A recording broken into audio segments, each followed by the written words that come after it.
Hello and welcome to our YouTube channel. Today we wanted to discuss a topic. For discussion, I wanted to bring up a topic. I wanted to discuss a topic regarding our performance test bench, as I am often asked, what are you doing there? Thank you very much. Since I'm often asked why we didn't buy a roller test bench but instead a hub dyno, it actually only has advantages for me. The only disadvantage that comes to mind immediately is perhaps time savings. That depends on the vehicle. The advantages we have with such a hub dyno are actually significantly superior, I think. Firstly, we are mobile. It doesn't always take up space, or it doesn't always take up all the space, because otherwise, the room here, for example, that we have would be fixed. You couldn't do anything else in this room. For example, I could now roll the dynos out of here and use the room as I wish. I can move the things wherever I want. Among other things, we are here in an industrial area, but we are connected to this hall. Also neighbors, meaning an apartment. I'm not completely alone in the hall, so I have to be a bit mindful of my noise level.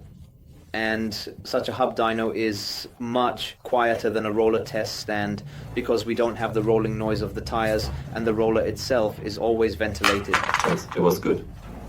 Yes. You really couldn't hear it. We are mobile, as I mentioned, but in a different sense. You can also take things with you, for example, to events, trade shows, and so on. Accordingly, among other things, you can also use the things for trucks. That is still in planning by us. We will soon build new adapter plates where we will then attach the things to trucks. Then we will test it a little bit. But I would say, in theory, it works. Topic: safety. During a rolling test, you can always roll out if the alignment isn't set correctly, or if you're not paying attention. We wobbled the steering wheel or something while measuring performance, and then, all the videos, the cameraman also likes to capture a few dyno fails so that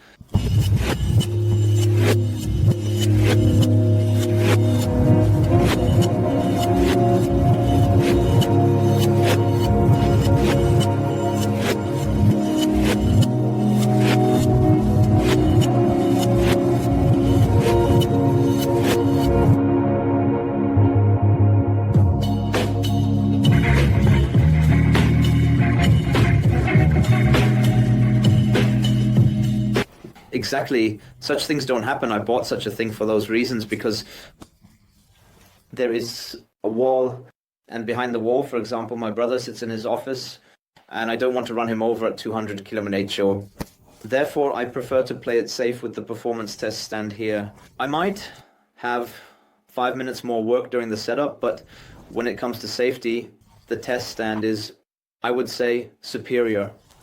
We have no problems with the temperature of the tires. When measuring a car with too much power and you still need to achieve traction, you sometimes strap the cars down, and so that the tire presses into the roller to generate more traction. We don't have to do that. And if we have to press the tires down, then we have increased wear values, and those are increased temperatures. And there are certainly some dyno fails with a burst tire. If so, then we'll show that now.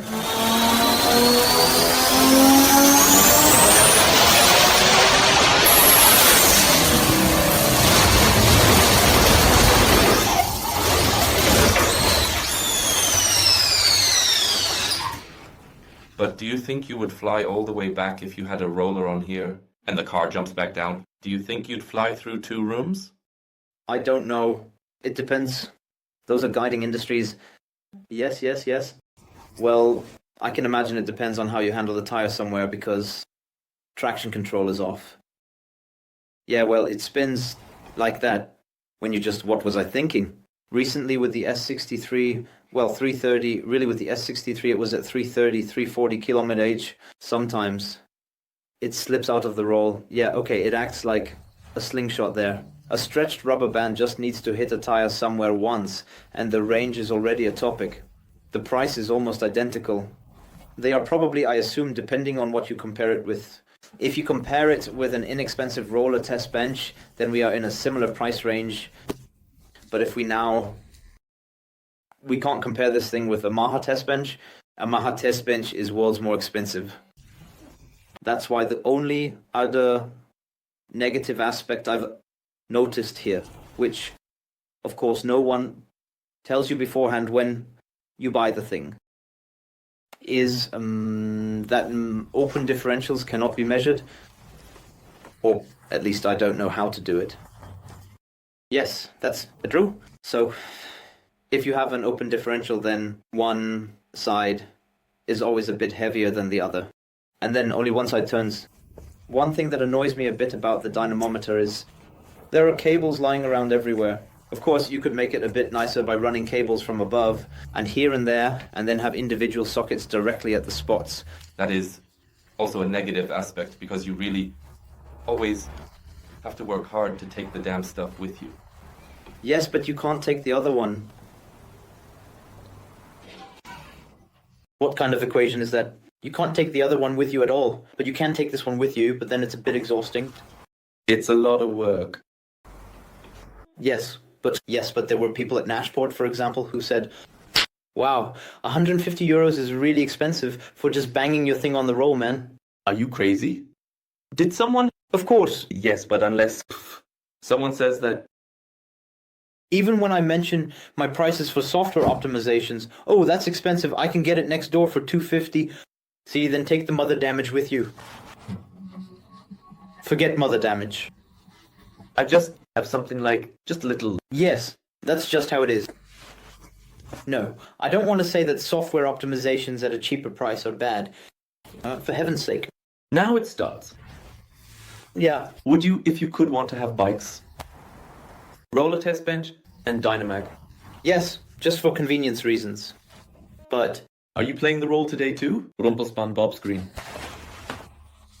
Yes, right? Oh. Oh, the Hipple has shot down a Megal again. Pew. No. So, I see the thought. The thing is, for example, I now have a 4-bit. I can now, that's also an advantage, I can take two and set them up next to each other. And then we can measure this one and that one in parallel. Does work with the system. That means not completely parallel, but one after the other. Yes, it goes faster as you set both bars. They are both already connected. I have to switch in the program, okay? We are now using the dynos, or we are now using the dynos. You can go there, measure performance there and here. Exactly. Or what else could work? If you had a second level stage, what? Then you can lift with a cart. Yeah, well, but it would be even easier if you were on it like here. I theoretically even have it standing on the spot. But it's a bit messed up. How much power user? Wow, no. That'd be an important point. My neighbor says my lights always go out. Not like that, but he says the electricity meter is loud. When you're also busy. That's what he says. I hope we haven't forgotten to inform you this about the pros and cons regarding such a performance state. I learned the word regarding today. If you have any requests, video requests, feel free to write them in the comments and let us know how you like the video. And we noticed that 80% of viewers haven't subscribed, so go ahead and hit subscribe. Then I wish you a nice day. Toodaloo. Do you want it shown at the end of the request? Oh, something funny. Maybe mine. Nothing funny anymore.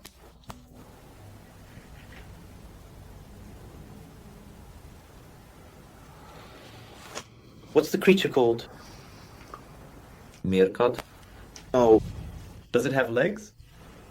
Yes. How is it? There's an animal that doesn't have legs. Yes, of course. Okay. The snapperfish, a popular choice among seafood lovers, is known for its delicious taste. We're just going to put fish with rice. Yeah. No, I don't know. That... I know... that... So, and now, bye. Don't you know that... Nope. Do you know that